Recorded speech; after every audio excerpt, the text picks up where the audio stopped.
Hello, excited to talk to everybody today about VMware migrations. My name is Robert Lovelace. I'm the Director of Smart Cloud here at Coretek Services, and we are a leading Microsoft partner helping organizations through their cloud journey. And with some of the changes in the last year or so with a Broadcom acquisition, we're seeing a lot of organizations interested in getting away from VMware licensing. What are the options? And we're here to help. Coretek has a proven VMware migration strategy, and it starts with the proper assessment. Assessments are very critical in understanding your current IT landscape.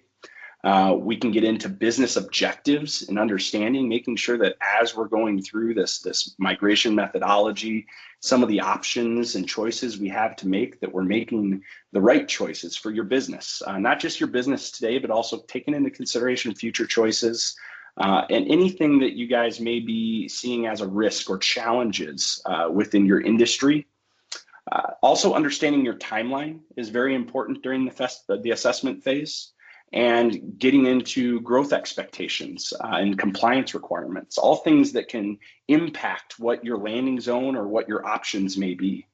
After we go through the assessment, we get into the planning, the adoption, the manage, and making sure that you understand how continuous optimization looks with this new environment. So I want to dive right into the assessment phase a little bit further. So as we go through, there's a few different motivations. So for many of our customers looking to move away from VMware, it's because of licensing cost renewals. Maybe their business and their industry is changing. They're trying to pivot quickly, and they have a data center exit. Maybe there's mergers and acquisitions. Maybe it's because they have aging hardware, and they've been hearing a lot about cloud computing, cloud workloads, data and AI, and some of the newer capabilities that the cloud offers. And they're really interested and eager how they can take advantage of those. Other motivations are around business agility and looking at latency in applications and keeping their data and compute close to the end users.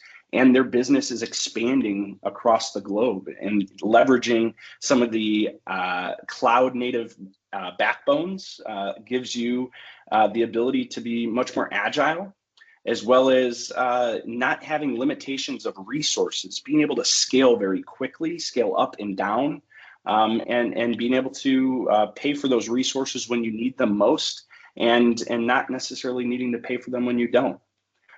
Other areas on the innovation side, like I said a moment ago, is taking advantage of some of the new great tools out there within AI and Fabric and modern data services, and really getting the most out of your organization's data that you've been collecting. And then maybe there's just an initiative to move from a traditional VM model to platform services, leveraging DevOps, infrastructure as code, and having a more mature, resilient application. So the organizations that we meet with have a number of different motivations for considering moving away from VMware, moving away from on-prem workloads. And that's where, again, we go through this assessment and ultimately helping them identify what's the right choice. The other piece that's really important during the assessment phase is understanding business outcomes. So as part of going through this engagement, do we want to become more agile? Is the agility outcomes really, truly at the forefront?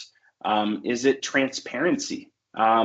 There's a misconception of some of the spending and transparency and spending in the cloud, moving from an OpEx model or from a capital expense model to an OpEx model can sometimes be challenging for organizations that haven't experienced it before. And as part of this transformation and migration to the cloud, we want to make sure that you're educated on how you can properly manage cost and consumption. For some customers, their overall outcome is they don't have a great DR or business continuity strategy today.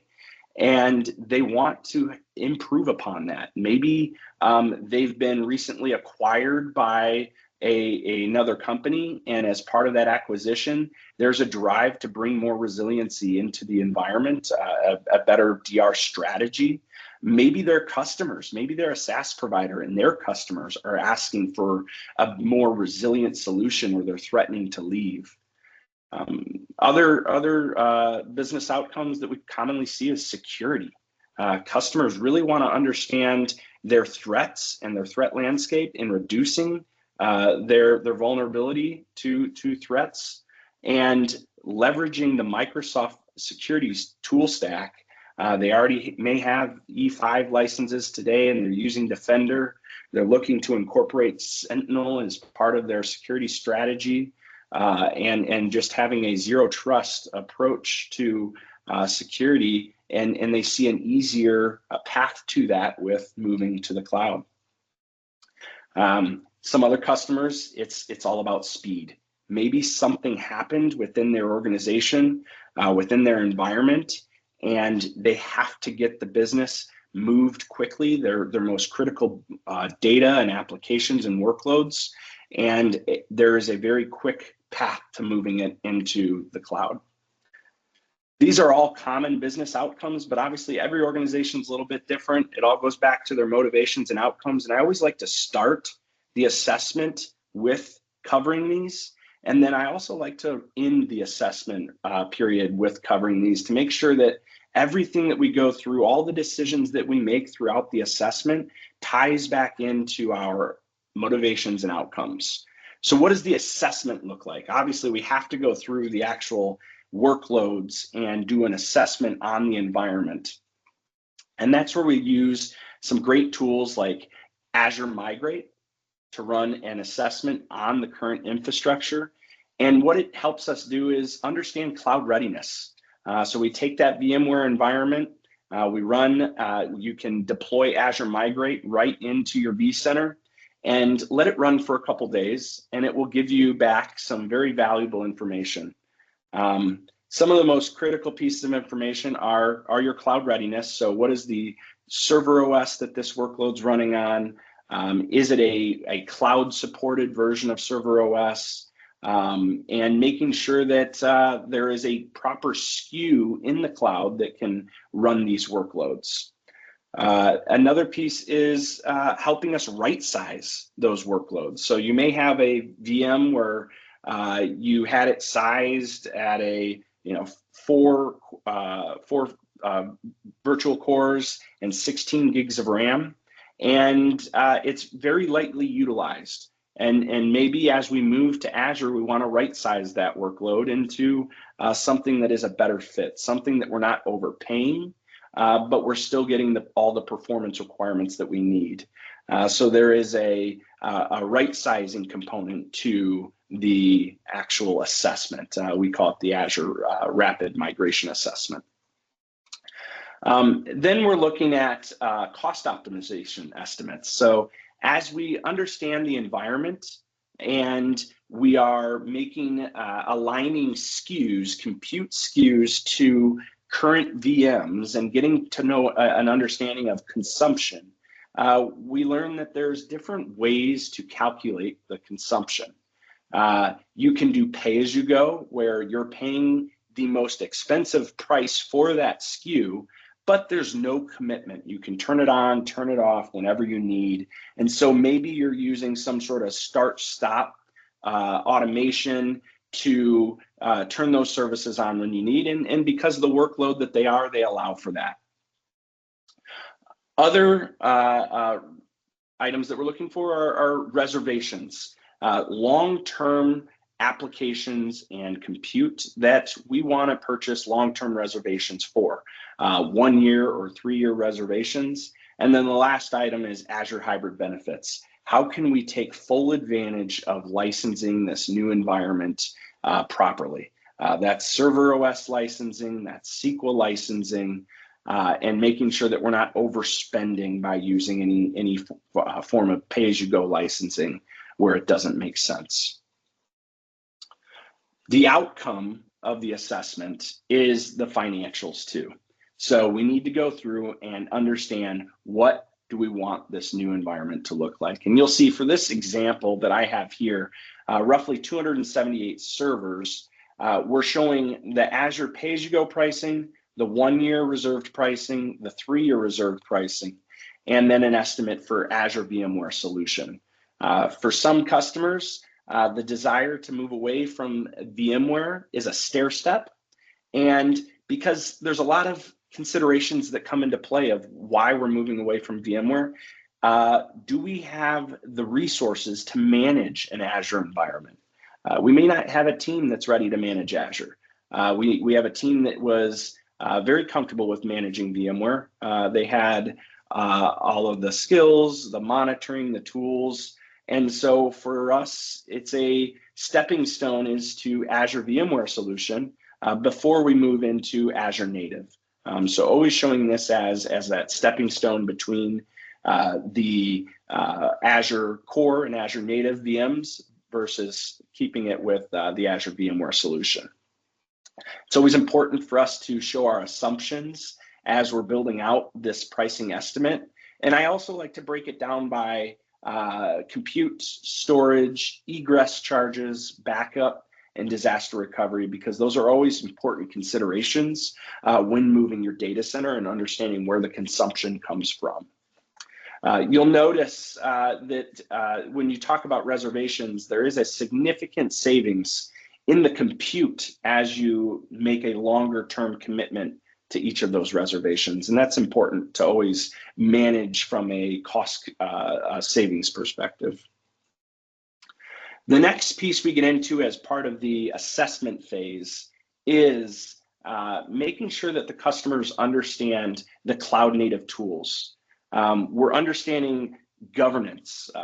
Different industries fall to different compliance and governance requirements.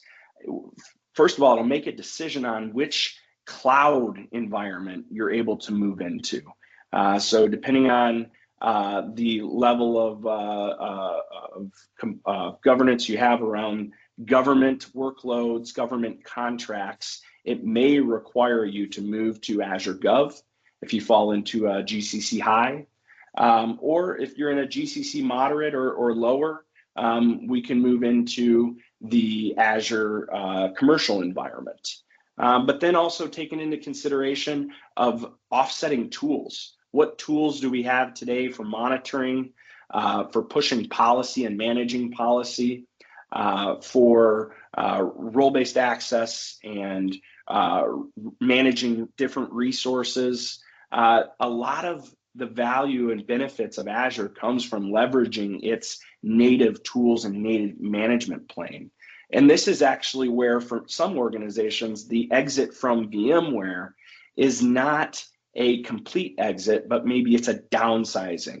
And that's where, as you think about managing your workloads, we want to also make sure that we're considering that we don't have two separate tools based off of the environments that we're managing. And there's an amazing tool called Azure Arc that allows you to bring the Azure management tools to workloads outside of Azure. So as we start talking about and setting up Azure policy and making decisions around policy, identity, Defender for security, setting up certain blueprints, we can start moving those tools over to workloads that maybe were left behind or moved into different areas, colos or wherever they may have gone. So now that we've gone through, we understand the motivations, the outcomes, we've conducted an assessment on the environment, we have a financial understanding of cost and consumption. We now understand the tools that help us manage this environment. The business can now make a decision on, do they want to move away from VMware and how they want to move.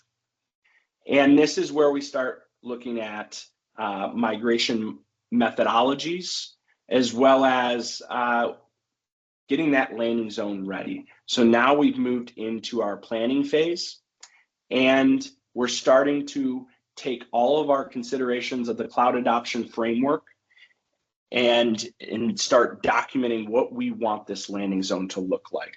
So how do we want our networking stood up?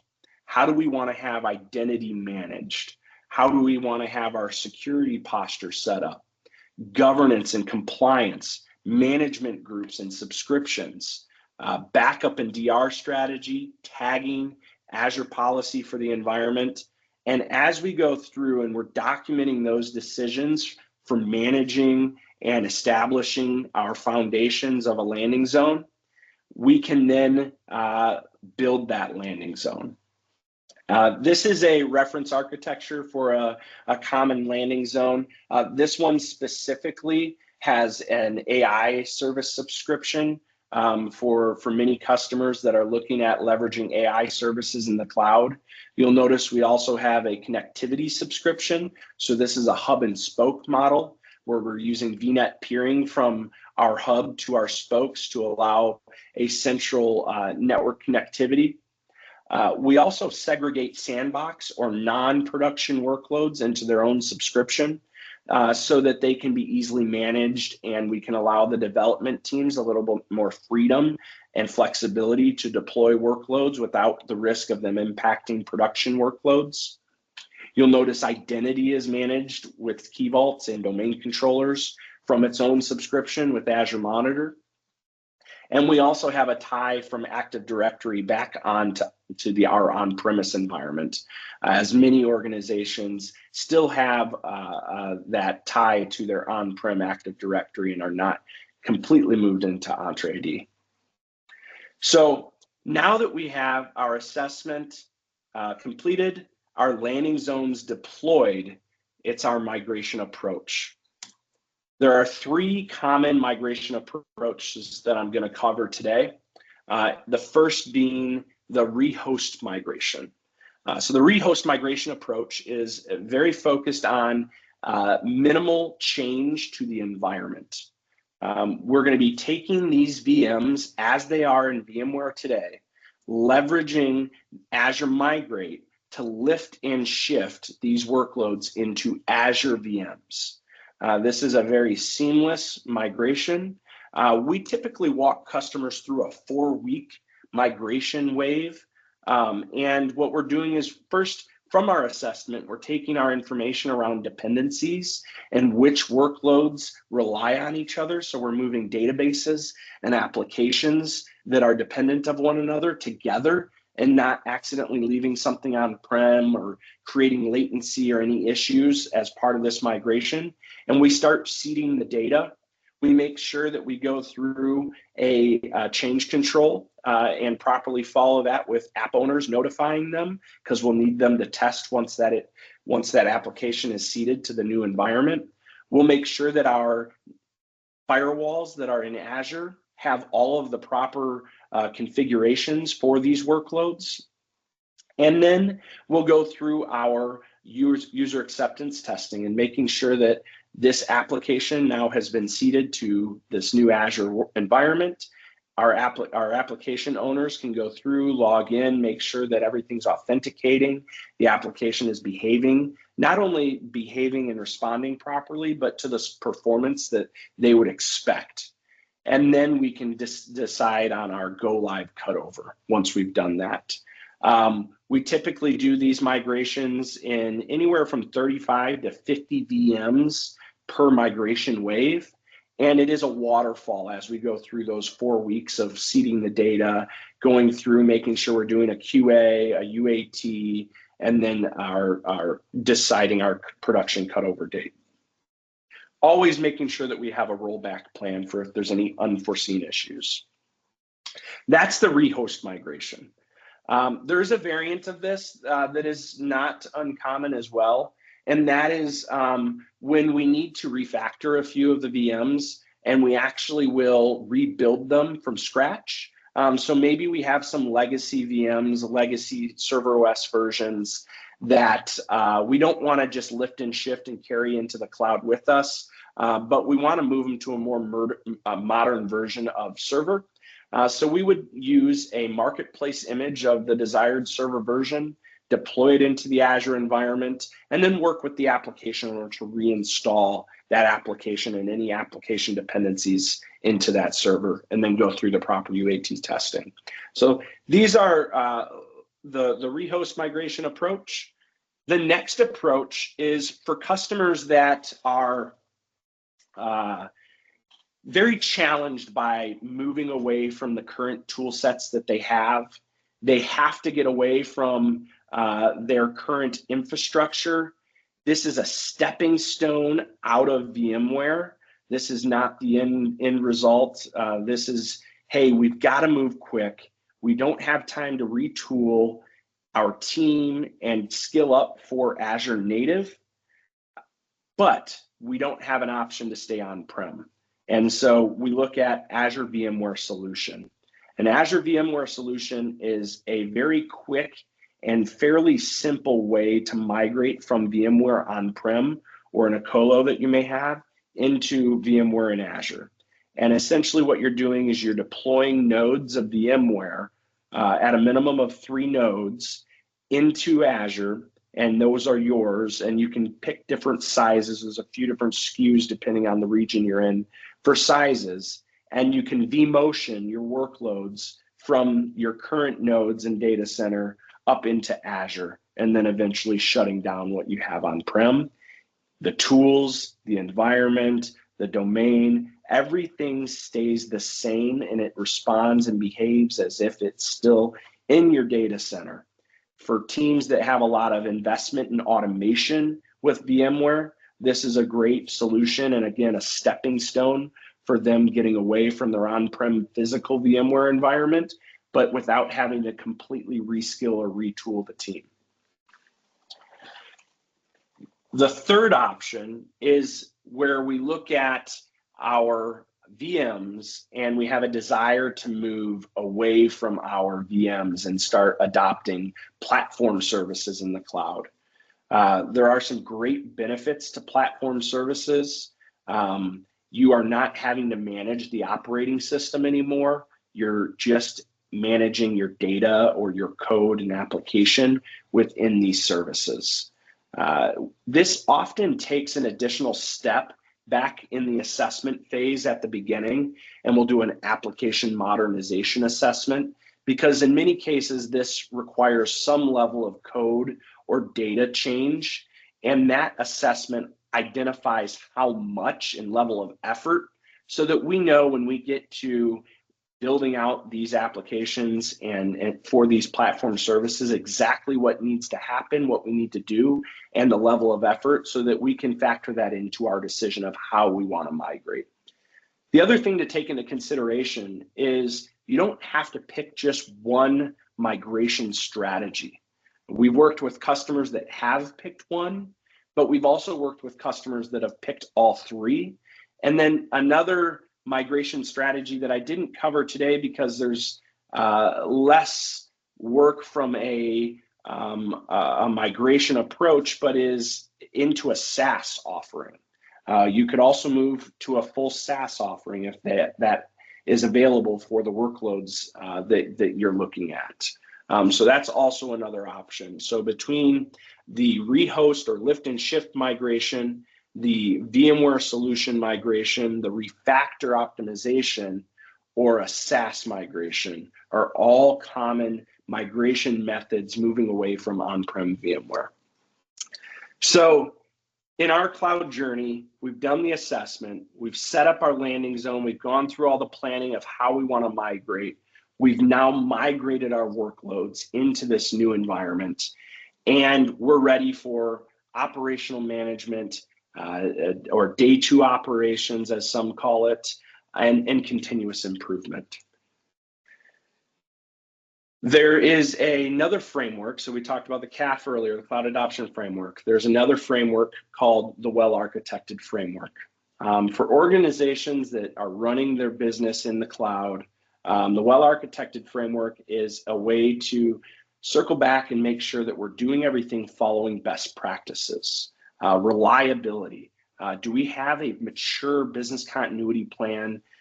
Are we backing up all our resources? Do we have disaster recovery in place? Are we testing it, our backups? Are we testing our disaster recovery strategy, doing a failover test or doing a tabletop exercise?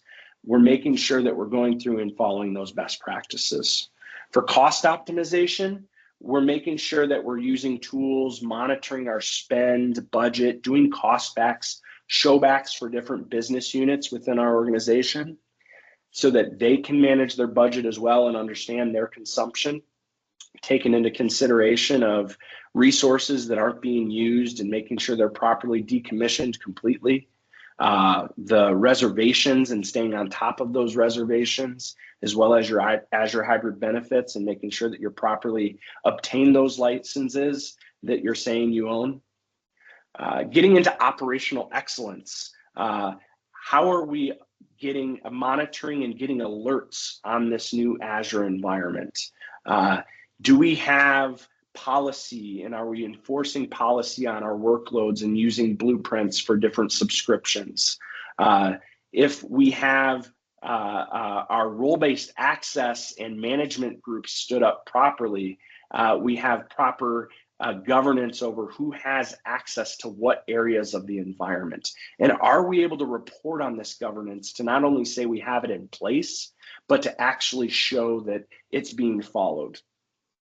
Performance efficiency, understanding application performance monitoring, resource performance, and making sure that we're not over provisioned on workloads, but we're also getting all of the performance needs that our applications need, and also making sure that we have auto scaling for applications that have periods of additional compute and resource needs, but then as they scale down, those resources physically scale down so that we're not overspending during our low points. And then security, making sure that we have a secure environment from all aspects, from the perimeter security with the firewalls, to identity security and management, to each of our resources being properly secured by tools like Defender, and then also having some area to aggregate logs so that we can identify anomalous behavior and have an educated team to make very quick, precise action when there is anomalous behavior. This is so important that for any organization, no matter where your data center is, where it resides, to make sure that you're continuously reviewing a framework similar to this, because technology changes. Our environments change, our threats change, and we need to continuously make sure that we're looking at, are we staying ahead? Are we considering how new workloads come into play and how they impact our environment from security, from a performance, from a cost standpoint, to make sure that we don't fall behind or spend too much or present unnecessary risk within the environment. Now, it wouldn't be right for me to go through this and not spend just a moment talking about who Coretek is and some of the value that we bring to our customers. And one of them is a tool that we've developed in Coretek Insights. And this is a single pane of glass for financial management, governance, and cost optimization, as well as a single pane of glass into some of the services that Coretek provides around CSP, managed services, and security services. So we provide this to all of our CSP customers as a value add, and we also offer it to all of our customers, clients that we do projects with, so that you can get an understanding of how consumption trends change throughout the project, but also use it to manage some of those budgets, to get an understanding of governance around change management, understanding your Office 365 licenses, and so much more.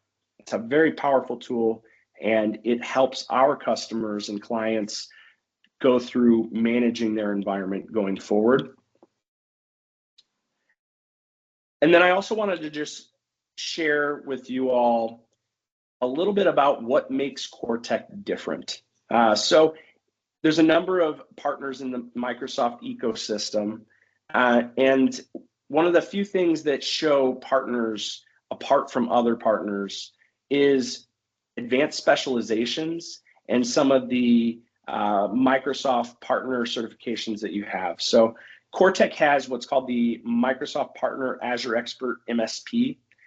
This is a designation for the top managed service providers that focus on Azure workloads. It started in 2017, and Coretek has been a part of it since the pilot.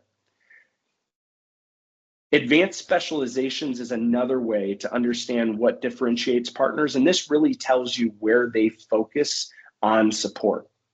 Coretek has advanced specializations in infrastructure in Azure Core, around Microsoft security, digital and app innovation, and modern work, including end-user computing and AVD, and data and AI services. One last partnership that is important is the MISA partnership, which is for security advisors within Microsoft, as well as managed XDR.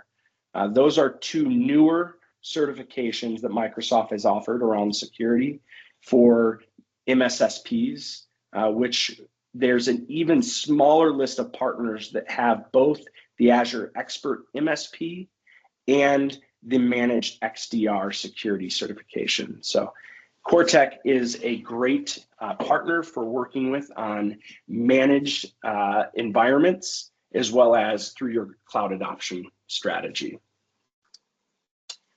And then my last slide today is just to give you an overview of who we are again and what we focus on. So we've talked about security. We haven't talked about AI and transformation, but it is a very hot topic. And we have a focused AI transformation team helping organizations go through roadmaps and understanding the business value that AI can bring and the competitive edge that it can bring to your business, all the way through to enterprise adoption, application development to enable AI into your most important business applications, as well as our cloud practice, which we've talked a lot about, the app modernization, cloud migrations. Another thing we do as part of those cloud migrations is help with infrastructure as code and automated deployments of resources in Azure and maturing your DevOps strategy overall. We have a workspace team that focuses on the cloud desktop, Azure Virtual Desktop, Citrix environments, as well as M365 and identity and security, and then mergers and acquisitions. And then all of the Microsoft technologies that we deploy and help you all adopt and build, we can also manage. Thank you for your time today. I appreciate you all attending this session.